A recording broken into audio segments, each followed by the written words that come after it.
Good morning, welcome to video 2. As I mentioned in the last video, lots of elements to our writing today, so I need you with me, I need your brain switched on. It's going to be hard for me to get in all these elements, but we're going to try our best and make our writing really wow today. So I'm looking for action, personification and alliteration. When I say action, I mean something exciting has happened, okay? Personification, can you remember what personification is? Cast your mind back to way back before Christmas. We looked at it in our poem, in our Christmas poem. What is personification? Remember? Yes, well done. If you're thinking along the lines of talking about something like an object as if it's a person. We used the example of trees twirling, didn't we? Or trees dancing in the wind. Are they really dancing? No, but we're talking about them like they're people, okay? And then alliteration. What's alliteration? Can you remember? That's it. The same sound to begin two or more words in a row. So, I can't think of one now. Brilliant blue something. Brilliant blue. No, gone. But you understand. So it's the same sound to start two or more words in a row. Excited elephants. Something. I don't know why my brain's just not switched on today. Okay, let's start our writing. So. You'll see we've got 3 different parts to our first sentence today. The first one is we want some synonyms for quick. I give you quick. Can you give me a better word than quick? Let's put quick in here. But we're going to have a better word for quick. Are you going to, you might say fast. Absolutely, fast.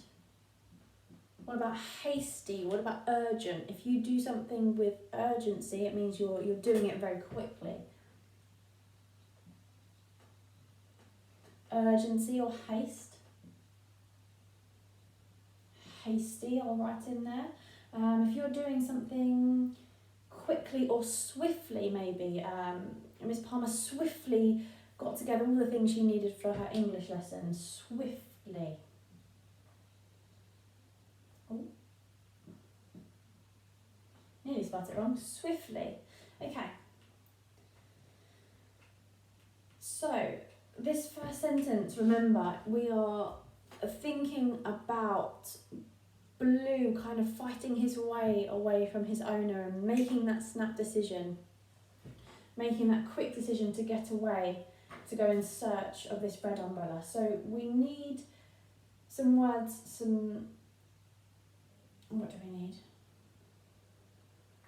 Some words like pulled away from, or perhaps tugged himself away or wriggled away, words like that. So pulled himself away, maybe tugged himself away from his owner, maybe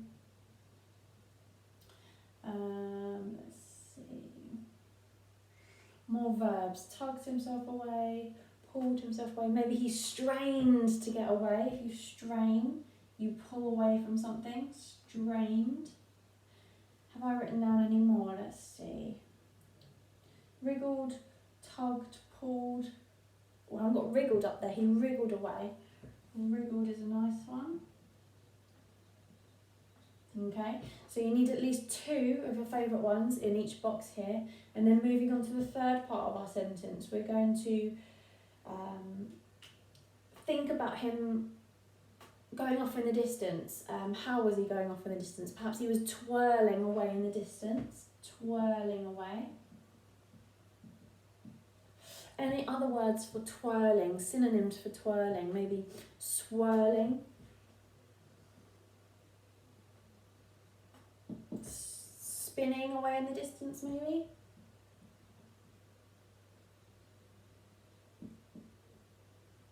Perhaps gliding away or waltzing himself away.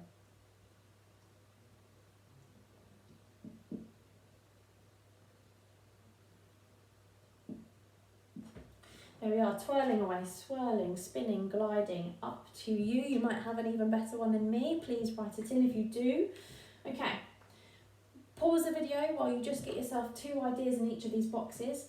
I know that there's lots of elements today, but it's going to make our writing really wow. So, we want the type of decision Blue made. Blue made a decision. Blue made a hasty decision. Blue made an urgent decision. Remember, it would be an urgent because it's U is a vowel. Blue made a swift decision, perhaps. Blue made a, this is where you input your word. I'm going to go with snap decision. Blue made a snap. Am I going to fit it in there? Probably not. Decision. Have I spelled decision right? Yes, I think so. I struggle to spell decision. Decision. Blue made a snap decision, full stop. Here comes the verb to describe how he got away from his owner. So he pulled away, he strained himself to get away, he wriggled away. So capital letter to start my next sentence. He wriggled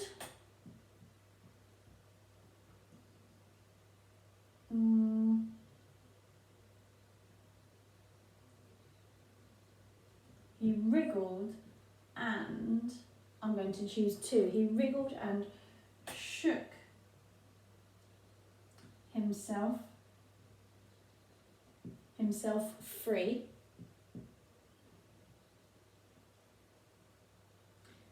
comma. Blue made a snap decision. He wriggled. You might say he pulled and shook himself free. You might say he strained and yanked himself free, maybe, comma. And then coming up to our last part of this sentence, twirling away into the distance, or spinning away in search of his crimson love. So we're following on from where lots of you went yesterday. Lots of you thought that, oh, maybe he really likes this girl, this red umbrella. So shook himself free. Here comes my word for twirling. Let's see. I'm going to choose twirling.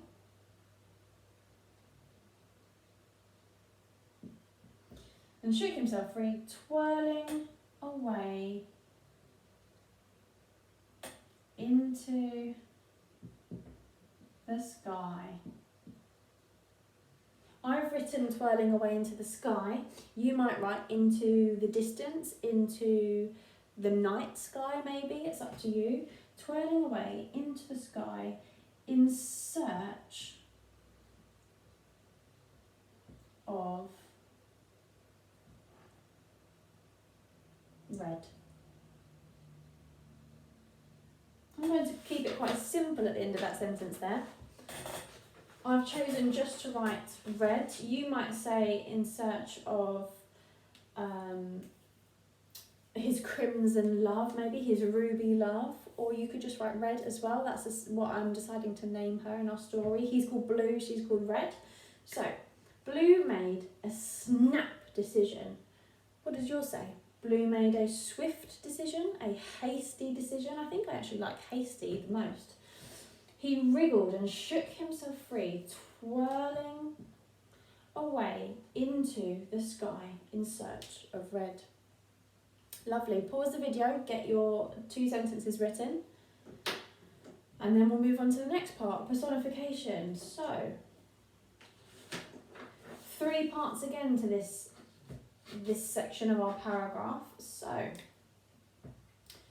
we need dance-related adjectives to start with. Cast your mind back a couple of days. We've come up with these already. So, if he's dancing or twirling maybe, how is he dancing or twirling? Give me an adjective. Is he moving gracefully? Is he pirouetting? If I say pirouetting, I mean he's spinning. Is he spinning, pirouetting beautifully, elegantly maybe?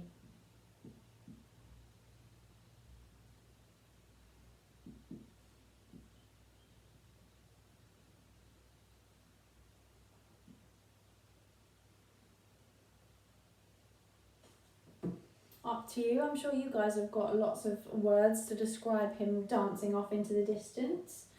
Then, next part of our paragraph here, we're going to think about describing, when you watched the video and you saw him up there spinning amongst those tall buildings, we're going to personify the buildings and describe them as giants, okay? Are they really giants? No. However, we're going to describe them as they are, as if they are giants, to personify them, to use that effect. And it really helps bring up our writing. It really makes readers that read our writing think, wow, they're giants, they're not just buildings. It brings them to life almost. So we need some adjectives to describe those giants. What are they made of, for example? They are concrete giants. Perhaps you might like to just put tall. They were very tall. If we think back to the first day of the Blue Umbrella, we were looking at New York and all the tall buildings. You might want to look back at your notes for that day and see the adjectives that you used to describe New York. Tall. Perhaps you might say they are silent, not making any noise. He was almost away from the noise up there. He got up there amongst the silent giants.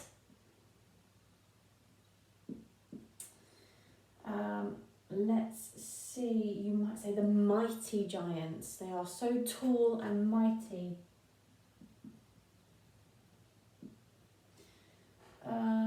You might decide that they have feelings, so perhaps they are like sullen or miserable. You might say they are quiet. You might say they are intimidating, maybe the buildings, if you think of them as tall giants, perhaps they're intimidating, looking down at everyone, making everyone look this small. Perhaps they are intimidating.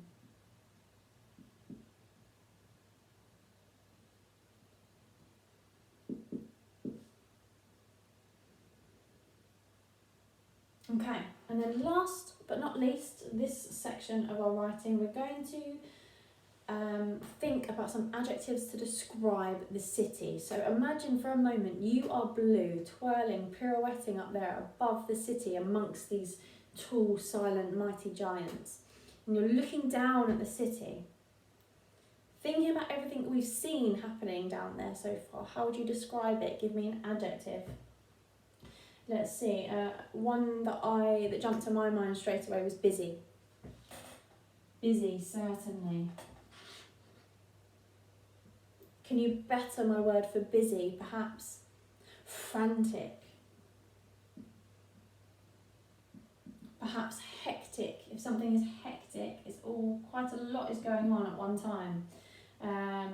Chaotic, maybe even manic. It's all, you can imagine him up there like, oh my goodness, looking at all that craziness, crazy even. So I'm going to write down chaotic and manic and crazy.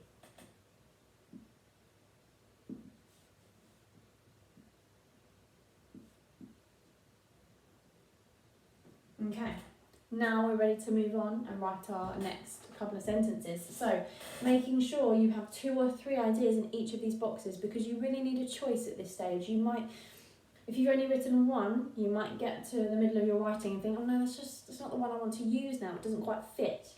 So give yourself some ideas on this side. Okay, moving across to this side. I'm going to choose the word pirouetting because I like the idea of him. I think it's a better word than spinning. Pirouetting.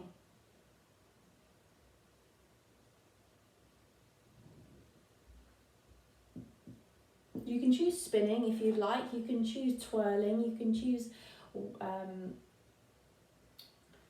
It's up to you what you choose. Pirouetting. And then here comes our adjective, gracefully, beautifully, elegantly. Pirouetting elegantly or gracefully. Pirouetting gracefully among.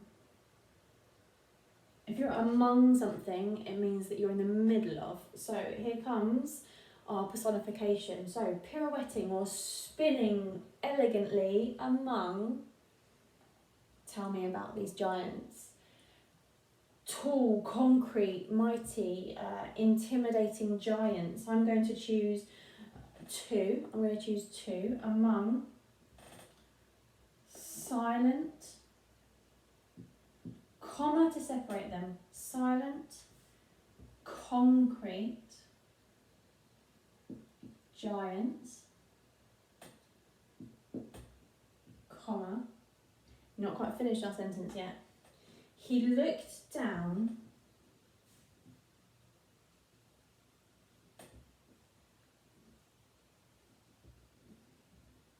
at the twinkling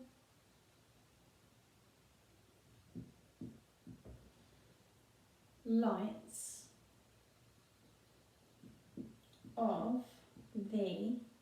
Now here comes our adjective to describe the city. He looked down at the twinkling lights of the hectic city, of the crazy city, of the manic city, of the busy city. It's up to you. Choose your adjective of choice.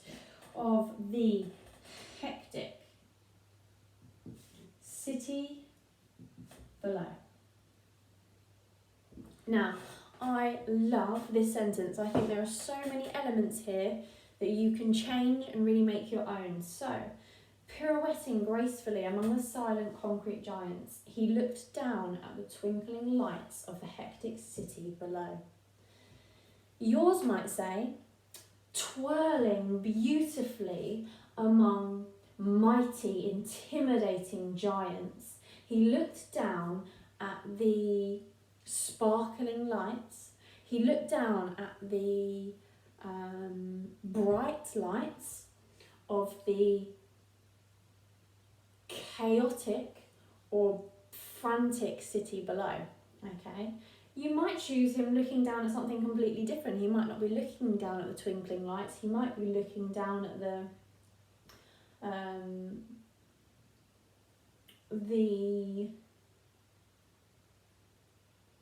splashing traffic. Maybe it's really up to you. There are so many parts of this sentence that you could choose to change, and I can't wait to see what you do with it. Keep dropping my pen lid. Okay, the last part. Alliteration, something we're all terribly good at. Hopefully you're going to be better than I was earlier on.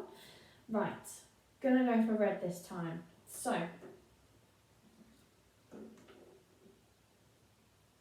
let's think about, in the video so far, things that we've seen in the city that we could choose to describe in an alliterative way. So, taxis. Give me an adjective for taxis that begins with T. We're looking for that same sound twice. Tooting taxis, maybe, if you think about them honking their horns. Tooting taxis.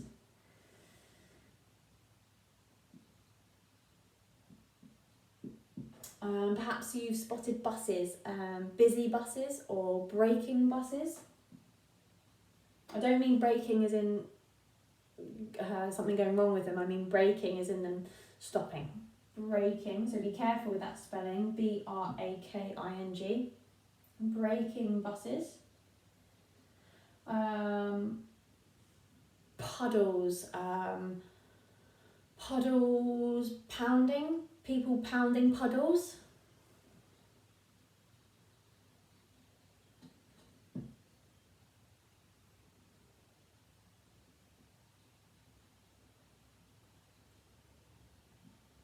Oh, can't spell.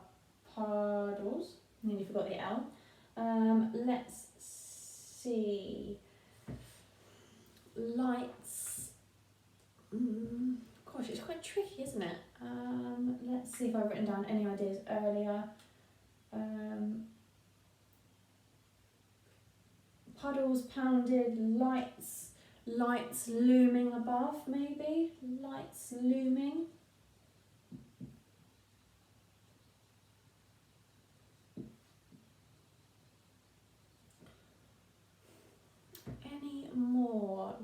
see. People packing in tightly, maybe. People packing. I don't know.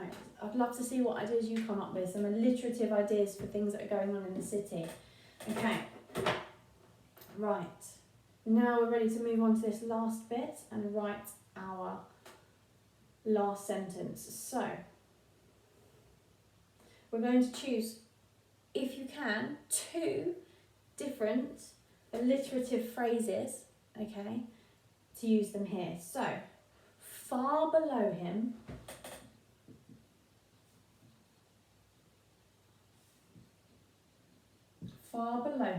comma, that's an adverb. Remember, after an adverb, we use a comma. Far below him, and here comes my 2 alliterative phrases. Horns hooted harshly. Horns hooted harshly. And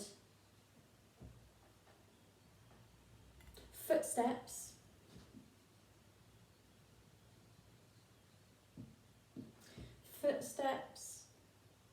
fell frantically.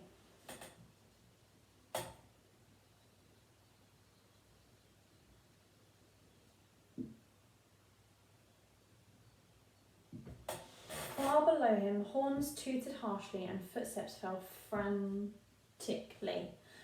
I surprised myself then, being able to get 3 words in a row with the same sound.